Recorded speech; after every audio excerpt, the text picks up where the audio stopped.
नमस्कार, आप देख रहे हैं पद न्यूज 24/7 कृष्णा संडे के साथ। बुलेटिन की शुरुआत करते हैं हेडलाइन से।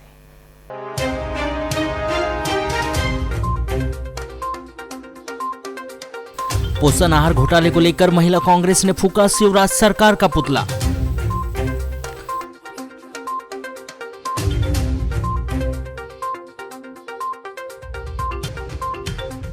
नगरपालिका परिषद बालाघाट के कर्मचारियों को 4 माह से नहीं मिला वेतन।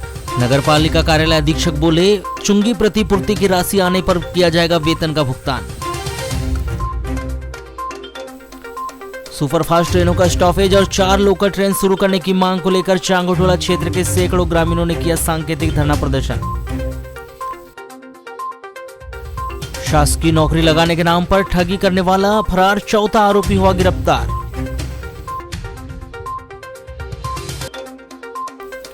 पांच जिले के विभिन्न पुलिस थानों में पदस्थ 7 नगर निरीक्षकों के हुए तबादले।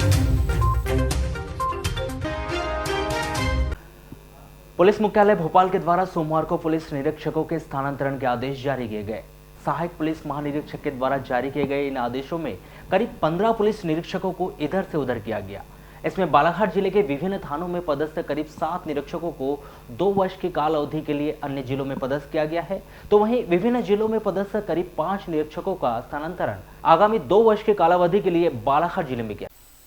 पुलिस मुख्यालय भोपाल के द्वारा सोमवार को जारी किए गए स्थानांतरण सूची में जिले के विभिन्न थानों में पदस्थ निरीक्षकों को प्रदेश के अन्य जिलों में स्थानांतरित किया गया है, जिसमें ग्रामीण थाना नवीगांव में पदस्थ थाना निरीक्षक प्रदीप कुमार खन्ना को धार, बारासूनी थाना निरीक्षक कैलाश सोलंकी को इंदौर, तिरोड़ी थाने में पदस्थ थाना निरीक्षक चैन सिंह उइके को सिवनी, लामता थाना टीआई अरुण कुमार मस्कोले को छिंदवाड़ा, भरवेली थाना प्रभारी नीरज कुमार मेढ़ा को इंदौर, चांगोटोला थाना प्रभारी कृपाल शाह टेकाम को सिवनी, तो वहीं महिला प्रकोष्ठ बालाघाट में पदस्थ संगीता सोलंकी चौहान का जिला इंदौर में स्थानांतरण किया गया है।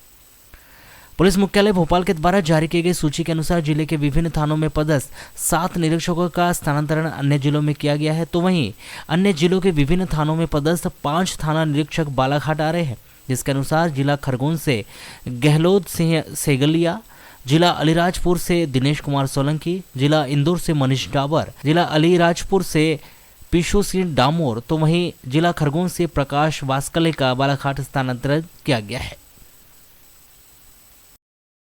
लालबरा नगर मुख्यालय में स्थित जनपद पंचायत के सभा कक्ष में 12 सितंबर को पंचायत सचिव, रोजगार सहायक, मनरेगा मेट, पटवारी, कोतवार, आंगनवाड़ी कार्यकर्ता व सहायिकाओं की 1 दिवसीय प्रशिक्षण कार्यक्रम का आयोजन किया गया। आयोजित प्रशिक्षण में पंचायत सचिव, रोजगार सहायक, पटवारी, कोटवार, आंगनवाड़ी कार्यकर्ता व मनरेगा मेटों को 17 सितंबर से 31 अक्टूबर तक चलाए जाने वाले मुख्यमंत्री जन सेवा अभियान के बारे में विस्तार से जानकारी देते हुए कहा गया कि इस अभियान के तहत ग्राम का सर्वे कर 33 प्रकार की योजनाओं का लाभ पात्र हितग्राहियों को मिल रहा है या नहीं, उसका सर्वे कर 17 सितंबर को पंचायत में आयोजित शिविर में जानकारी उपलब्ध करवाने के लिए कहा गया है, ताकि सभी पात्र हितग्राहियों को पेंशन, उज्ज्वला योजना, लाडली लक्ष्मी योजना सहित अन्य योजनाओं का लाभ मिल सके।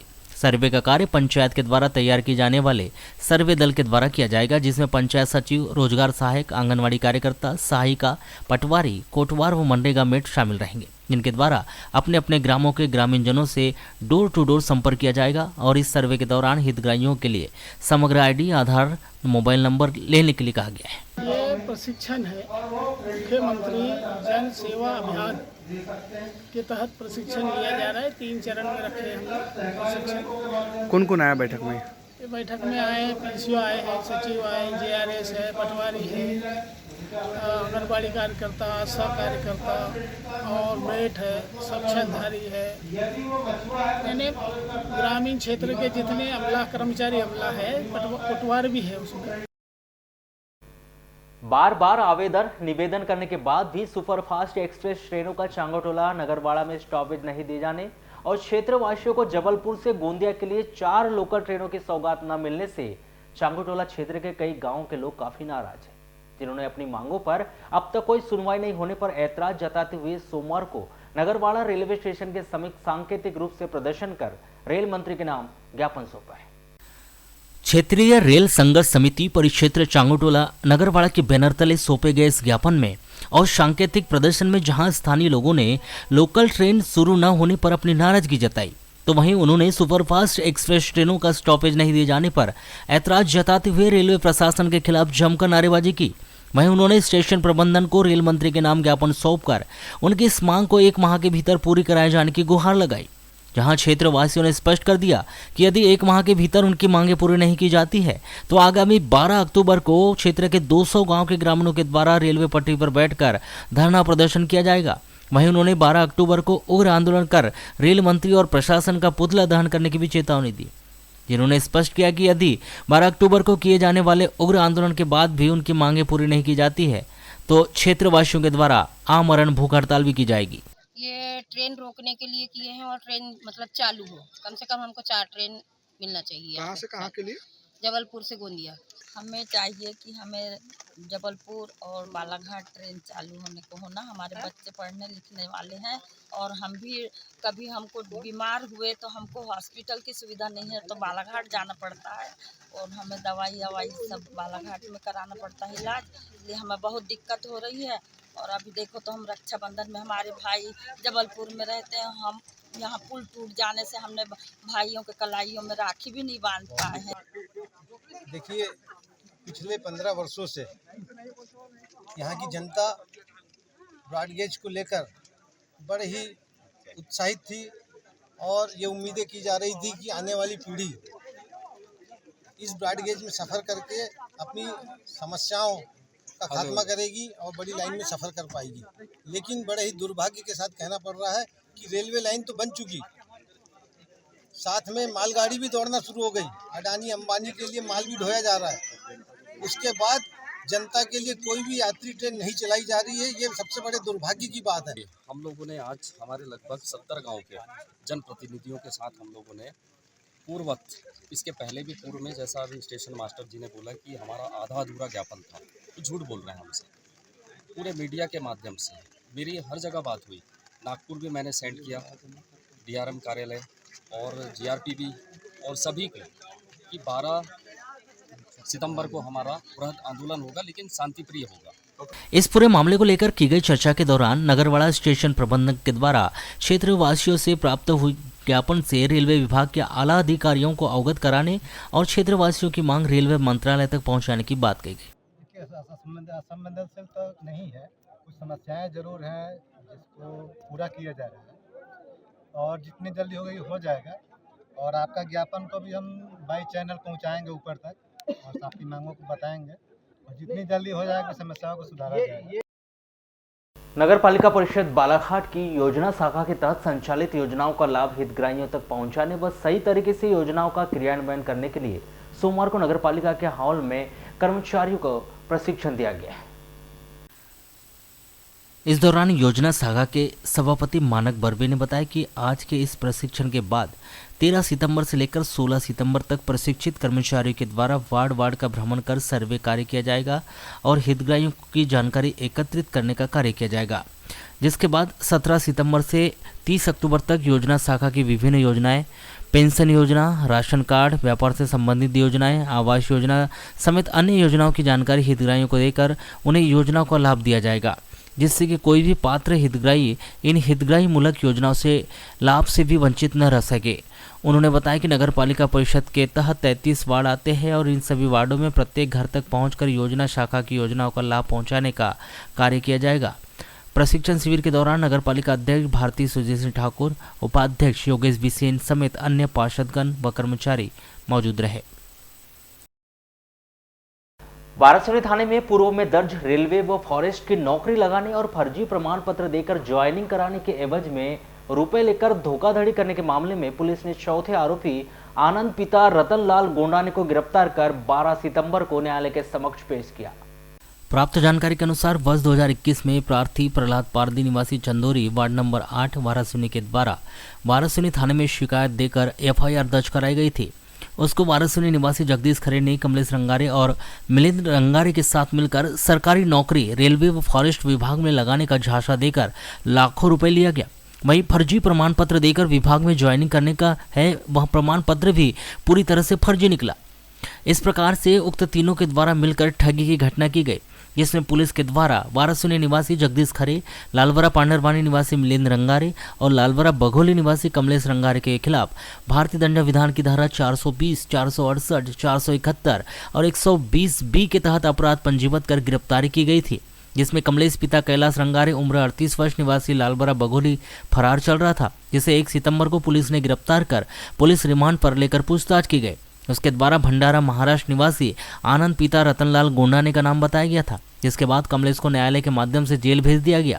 तत्पश्चात आनंद गोंडाने की सरगर्मी से पुलिस के द्वारा पतासाजी की जा रही थी, परंतु उसका कहीं भी पता नहीं चल पा रहा था, जिसे पुलिस ने मुखबिर सूचना पर गिरफ्तार कर वारासुनी न्यायालय के समक्ष पेश किया। यहाँ पुलिस के द्वारा उसे जुडिशियल रिमांड मांगी गई, जिस पर न्यायालय ने आनंद पिता रतनलाल गोंडाने उम्र 50 वर्ष निवासी भंडारा महाराष्ट्र को जेल भेज दिया। उक्त विषय पर पुलिस के द्वारा लगातार सरगर्मी से जांच की जा रही है और उनके द्वारा की गई पूछताछ से मिलने वाले तथ्य पर कार्रवाई को आगे बढ़ा रही है। अब आगे देखना है यह है कि उक्त कार्रवाई के और कितने अध्याय खुलते हैं।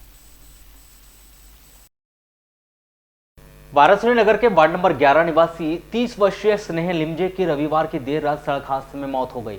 वहीं उसके साथ ही नवनीत वाहिले गंभीर रूप से घायल है, जिसका उपचार जिला चिकित्सालय में जारी है।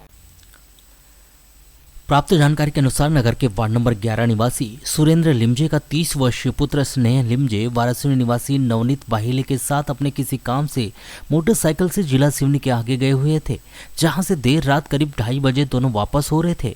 तभी अज्ञात वाहन ने उनकी मोटरसाइकिल को जबरदस्त टक्कर मारकर फरार हो गया, जिससे दोनों गंभीर रूप से घायल होकर सिवनी बंडोल रोड पर पड़े हुए थे, जिसकी सूचना राहगीरों के द्वारा तत्कालीन संजीवनी 108 को दी गई, जिसकी मदद से दोनों घायलों को शासकीय अस्पताल में भर्ती कराया गया। उनके मोबाइल से परिजनों को घटना की जानकारी दी गई, जिसके बाद स्नेह लिमजे और नवनीत वाहिले के परिजन तत्काल ही मौके पर पहुंचकर घटना की समस्त जानकारी लेकर घायलों की नाजुक हालत को देखते हुए स्वयं के वाहन से उन्हें बालाघाट लाया गया। इस दौरान स्नेह लिमजे की मौत हो गई, जिसे वारासुनी सिविल अस्पताल में लाया गया। वहीं नवनीत वाहिले को जिला चिकित्सालय में भर्ती किया गया है, जिसकी हालत वर्तमान में भी नाजुक बनी हुई है। सिविल अस्पताल वारासुनी के द्वारा स्नेह लिमजे को मृत अवस्था में लाने की अस्पताल में तहरीर थाने में दी गई। सूचना पर सहायक उप निरीक्षक सत्येंद्र पटले ने सिविल अस्पताल में पहुंचकर घटना के संबंध में जानकारी ली। वहीं शव की जांच कर आवश्यक पंचनामा कार्रवाई करने के उपरांत पोस्टमार्टम कराकर शव परिजनों को सौंप दिया है। वहीं मामले में मर्ग कायम कर जांच में लिया गया है। रात्रि में कोई अपने वारासुनी का ही रहने वाला है, रोड एक्सीडेंट में उसकी मृत्यु हो गई। इलाज हेतु लाते लाते उसकी मृत्यु हो गई, जिसको वारासुनी हॉस्पिटल में लाके रखा गया। जो अस्पताल से तहरीर प्राप्त हुई, अस्पताल तहरीर जांच पर मैं आया हूँ, उसका पंचनामा कार्रवाई किया हूँ और पीएम हेतु रवाना किया। और पीएम होने के बाद शव को उसके वारसानों को सौंप दिया। एक्सीडेंट कहाँ हुआ था? बंडोल के पास होता है। जिला मुख्यालय सहित अन्य ग्रामीण अंचलों में सोमवार की सुबह से ही शुरू हुआ रिमझिम बारिश का सिलसिला देर रात तक जारी रहा, जहां बिना रुके हुई बारिश ने आम जनजीवन प्रभावित कर दिया। जहां मौसम में आए अचानक बदलाव से लोगों को गर्मी से राहत मिली है। मौसम विभाग के अनुसार रविवार दोपहर के बाद अचानक मौसम ने करवट ली और मौसम सुहाना हो गया। जहां सोमवार को पूरे दिन रिमझिम बारिश होती रही, तो वहीं सोमवार की देर रात तक बारिश का दौर चलता रहा। सोमवार सुबह से शुरू हुई बारिश का सबसे ज़्यादा असर न सिर्फ ग्रामीण अंचलों में बल्कि शहरी क्षेत्रों में भी देखने को मिला, जहां पानी निकासी की व्यवस्था न होने और जगह जगह जल भराव की स्थिति निर्मित हुई, तो वहीं बारिश का पानी लोगों के घरों में चला गया, जिससे वहां रहने वाले लोगों का जनजीवन प्रभावित हो गया। बताया जा रहा है कि लगातार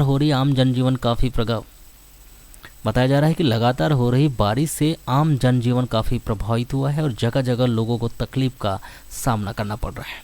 लगातार हो रही इस बारिश के बीच मौसम विभाग ने नगर का अधिकतम तापमान 27 डिग्री सेल्सियस दर्ज किया, तो वहीं न्यूनतम तापमान 23 डिग्री सेल्सियस के आसपास रहा।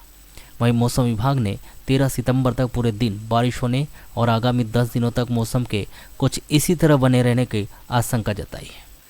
आपको बताया कि सुबह से ही जिले में रुक रुक कर कभी तेज तो कभी रिमझिम बारिश होने के साथ एक और जहां जनजीवन प्रभावित हो रहा है, तो वहां अब दूसरी तरफ किसान भी अधिक बारिश से फसल के खराब होने के डर से चिंतित होने लगे हैं।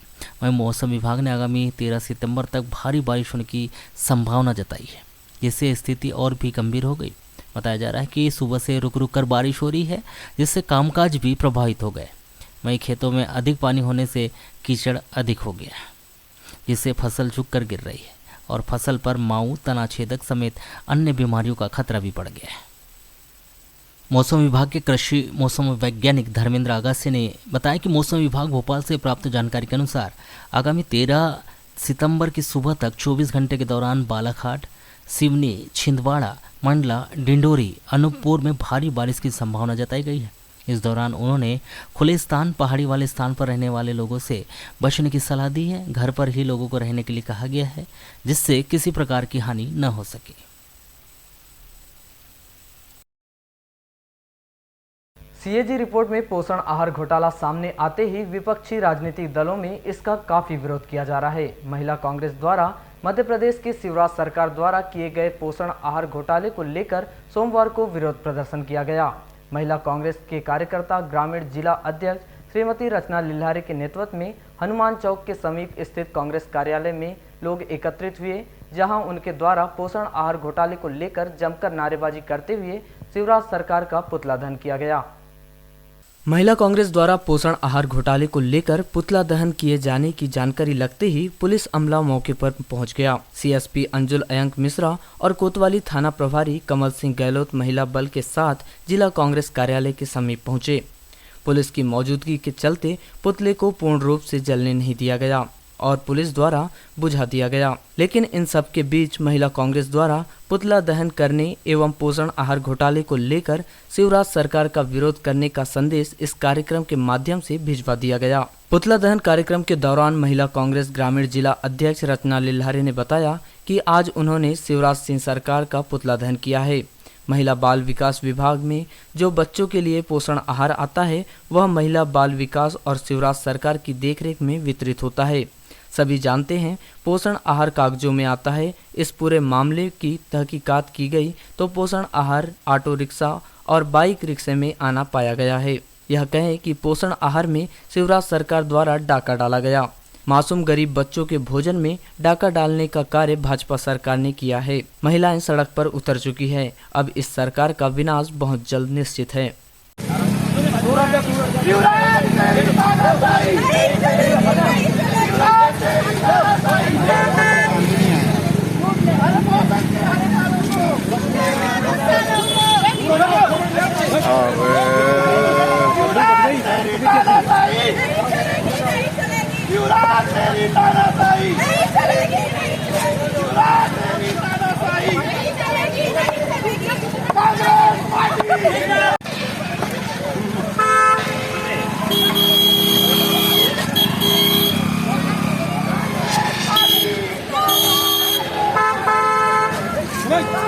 आज पुतला दहन किया हमने शिवराज सरकार का, क्योंकि आप सभी जानते हैं अभी महिला बाल विकास में जो पोषण आहार आता है वो सब उसमें महिला बाल विकास शिवराज सरकार के अंडर में ही आता है। उनके ही देखरेख में किया जाता है। जैसे कि आप सभी जानते हैं कि अभी पोषण आहार कागजों में जो ट्रकों में उसमें कागजों में जो लिखा है आता है उसमें ट्रकों में आ रहा है, लेकिन जो हकीकत है वो ऑटो रिक्शा और हमारे बाइक को नंबर अपने ट्रकों के नंबर लिखे हुए हैं। वो जब तहकीकात की गई तो वो बाइकों की, ऑटो की और इसकी थी। तो ये इन्होंने डाका डाला है हमारे मासूम बच्चों, जो गरीब बच्चे हैं उनके खाने पे, उनके भोजन पे, और हमारी जो गरीब महिलाएं हैं उनके भोजन पे ये शिवराज सरकार ने डाका डाला है। तो मैं इसका बहिष्कार करती हूँ। और शिवराज सरकार अगर थोड़ी सी शर्म हो तो आपको चुल्लू और पानी में डूब के मर जाना चाहिए, क्योंकि आप महिलाएं हम जमीन पे, रोड पे उतर चुकी हैं। अब आपका विनाश बहुत ही जल्द है। वहीं इस दौरान शहर कांग्रेस कमेटी के अध्यक्ष श्याम पंजवानी ने कहा कि व्यापम के बाद डंपर घोटाले में पेट नहीं भरा तो बच्चों के पोषण आहार में भी शिवराज सरकार ने सेंधमारी की है। यह बहुत ही निंदनीय कृत्य है। पोषण आहार में 2000 करोड़ का घोटाला किया गया है। शिवराज सिंह चौहान के नीचे यह विभाग आता है। पोषण आहार का पैसा खाकर इस घोटाले के पैसे के माध्यम से चुनाव लड़ने की तैयारी वर्तमान सरकार द्वारा की जा रही है। बताएंगे भैया। देखिए, भ्रष्टाचार से लिप्त यह नरेंद्र मोदी की सरकार और उसका चेला ये शिवराज सिंह चौहान, यह भ्रष्टाचार की अति कर दिए। बच्चों के पोषण आहार की राशि को गबन कर शिवराज सिंह चौहान इस जो पोषण आहार का मुख्य, जिसके नीचे यह टीम आती है, जिसके नीचे यह विभाग आता है, उस विभाग में 2000 करोड़ का घोटाला हुआ। जो आदमी खुद को कंस मामा की उपाधि देता है, वो कंस मामा अपने बच्चों के आहार का पैसा खाकर इस पैसे के माध्यम से चुनाव लड़ने की तैयारी कर रहा है। निश्चित तौर पर हमारी बहनों ने, महिला कांग्रेस ने उनका पुतला दहन किया है। पुतला दहन ये सांकेतिक धरना है। निश्चित तौर पर मामा संभल जाओ। इतना बड़ा भ्रष्टाचार, वो रोजगार का माध्यम हो, चाहे वो व्यापम का मुद्दा हो, डंपर मोबाइल के बाद तुम्हारा पेट नहीं भरा और कंस मामा तुमने बच्चों के आहार में भी सेंधमारी की है। निश्चित तौर पर यह निंदनीय कृत है। पूरी कांग्रेस पार्टी सड़कों पर उतरकर इस भरी बारिश में भी हमारी बहनों ने उनका पुतला दहन किया है। निश्चित तौर पर आने वाला 2023 का जो है ये शिवराज चौहान को बोरिया बिस्तर बंद कराकर इनको अपने घर बुधनी भेजने का काम किया जाएगा। वहीं इस दौरान मौजूद सीएसपी अंजुल अयंग मिश्रा ने बताया कि उन्हें जानकारी मिली थी कि महिला कांग्रेस द्वारा घोटाले के विरुद्ध ज्ञापन एवं पुतला दहन का कार्यक्रम किया जाना है। उसी संबंध में कोतवाली पुलिस और महिला बल लगाया गया था, जो संपन्न हो चुका है।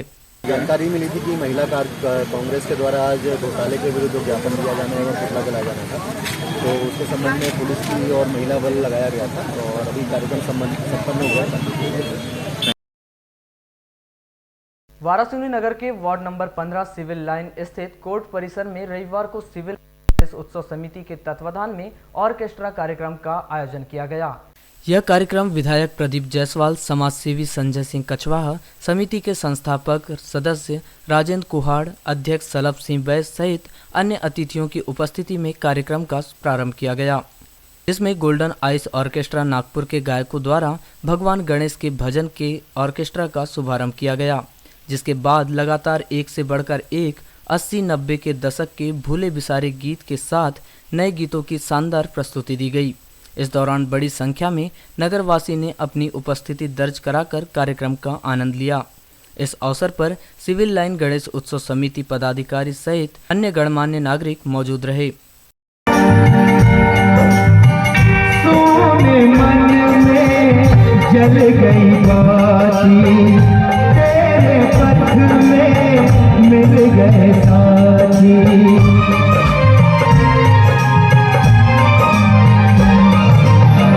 सोने मन में जल गई बाती, अकेला गया था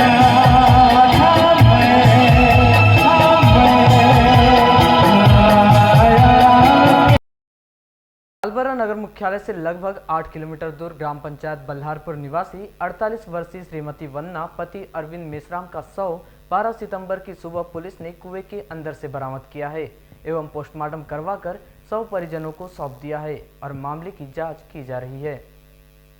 प्राप्त जानकारी के अनुसार बल्हारपुर निवासी 48 वर्षीय वन्ना मेश्राम 11 सितंबर की रात में परिवार के सदस्यों के साथ खाना खाकर सो गई थी।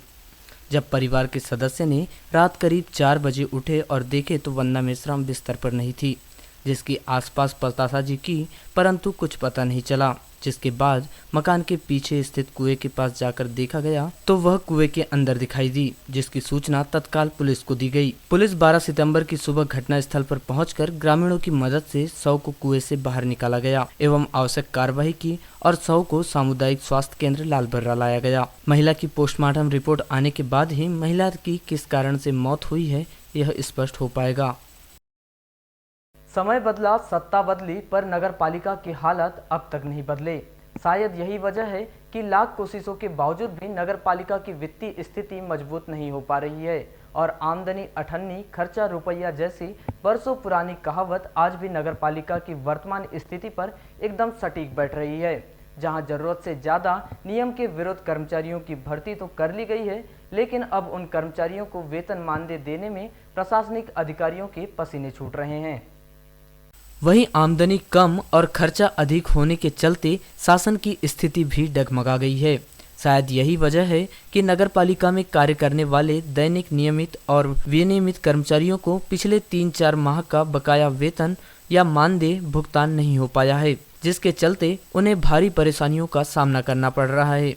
सूत्रों से मिली जानकारी के अनुसार नगर पालिका में कार्य करने वाले ज्यादातर कर्मचारियों का मानदेय बकाया है, जहां करीब 1 से 1.25 करोड़ रुपए का भुगतान कर्मचारियों को अब तक नहीं मिल पाया है। आपको बताएं कि नगर पालिका बालाघाट में 542 पद स्वीकृत हैं, जिसकी तुलना में नगर पालिका में 856 कर्मचारियों की भर्ती की गई है। इसके अलावा ऐसे कई कर्मचारी रखे गए हैं जिनका कोई लेखा जोखा भी नहीं है। इन आंकड़ों पर गौर किया जाए तो नगर पालिका में लगभग दोगुने कर्मचारी काम कर रहे हैं, जहां लगभग दोगुने कर्मचारी होने के बावजूद भी नगर की साफ सफाई, सड़क, बिजली, पानी, नाली आदि मूलभूत सुविधाओं के लिए भी नागरिकों को तरसना पड़ रहा है। वहीं अधिक कर्मचारी होने के चलते इन्हें मानदेय देने में करीब 1,49,00,000 रुपए लग रहे हैं, जबकि इतनी अधिक आमदनी नगर पालिका की नहीं है। आमदनी कम और खर्चा अधिक होने के चलते कर्मचारियों की जल्द ही छटनी किए जाने की आशंका जताई जा रही है। प्रतिमाह लाखों रुपये का टैक्स वसूलने वाली नगरपालिका का प्रतिमाह का खर्च करोड़ों में है, जिसके चलते कर्मचारियों के वेतन देने में नगरपालिका की स्थिति डगमगा गई है। आमदनी नहीं होने के चलते कई कर्मचारी ऐसे हैं जिनका 3 से 4 माह तक पेमेंट नहीं हो पाता है। प्राप्त जानकारी के अनुसार आदर्श क्रमिक संरचना के तहत बालाघाट नगरपालिका में 542 पद स्वीकृत हैं, जिसमें शासन द्वारा नियमित 91 पद तो हैं, तो वहीं शासन द्वारा 197 विनियमित कर्मचारियों की भर्ती की गई है। इसके अलावा मस्टोल पर 568 कर्मचारियों की भर्ती किए गए हैं। ऐसे में स्वीकृत पद 542 की जगह 856 कर्मचारियों की भर्ती कर ली गई है, जो काफ़ी अधिक है। ऐसे में शासन को प्रतिमाह नुकसान उठाना पड़ रहा है। सूत्र बताते हैं कि अधिक संख्या में अतिरिक्त कर्मचारियों की भर्ती शासन के नियमों के विरुद्ध की गई है। वहीं बिना स्वीकृति के मस्टूल कर्मचारियों को काम पर रखा गया है, जिसके चलते नगर पालिका को आर्थिक नुकसान उठाना पड़ रहा है। वहीं इस पूरे मामले को लेकर चर्चा की गई तो चर्चा के दौरान नगर पालिका में कार्यरत कर्मचारियों ने नाम और फोटो उजागर न करने की शर्त पर बताया कि ऐसा पहली बार नहीं हुआ कि जब वेतन नहीं मिला हो, बल्कि नगर पालिका में अक्सर समय पर वेतन नहीं मिल पाता है। कभी कभी तो 2-3 माह तक वेतन नहीं मिलता है, जिससे हमें भारी परेशानियों का सामना करना पड़ता है, क्योंकि महंगाई का दौर, हर चीज़ महंगी हो चुकी है। ऊपर से समय पर वेतन नहीं मिलता है तो हमारी स्थिति और भी दयनीय हो जाती है। वेतन नहीं मिलने के चलते हम ही नहीं बल्कि कई कर्मचारियों द्वारा ब्याज पर कर्ज लिया गया है। कर्ज देने वाले भी वसूली के लिए परेशान कर रहे हैं। हमारी मांग है कि हमें हर माह वक्त पर पेमेंट मिलना चाहिए। वहीं इस पूरे मामले को लेकर की गई चर्चा के दौरान नगरपालिका कार्यालय अधीक्षक BL लिल्हारे ने बताया कि शासन द्वारा चुंगी प्रतिपूर्ति की राशि आने में देरी होने की वजह से स्थिति बिगड़ रही है। कुछ कर्मचारियों का पेमेंट हुआ है और अभी कुछ कर्मचारियों का बाकी है। किसी कर्मचारी का 2 तो कुछ कर्मचारियों का 3 माह का वेतन बाकी है। बरसात होने के चलते हमारी वसूली ठीक से नहीं हो पा रही है। जल्द ही वसूली अभियान चलाकर राजस्व की वसूली की जाएगी। वहीं चुंगी प्रतिपूर्ति से प्राप्त राशि से कर्मचारियों का भुगतान कर दिया जाएगा। मेरी बात अभी अकाउंट्स ऑफिसर से हुई है। शासन से चुंगी क्षतिपूर्ति के आने में मतलब कुछ देरी हो जाने की वजह से ये व्यवस्थाएं प्रभावित होती है। अभी कुछ शाखा की मतलब कर पाए हैं, कुछ शाखा की करना बकाया है। पेंडेंसी कम से कम है तो किसी शाखा की 1 माह की बच गई और किसी शाखा की 3 माह की भी। क्या वजह है कि लगातार ये आर्थिक अभाव की वजह से मतलब थोड़ा सा हमें तो वसूली अभी हमारी मतलब सफलता चल नहीं रही है। बरसात की वजह से थोड़ी सी कसर है। वसूली अभियान टाइट किया जाए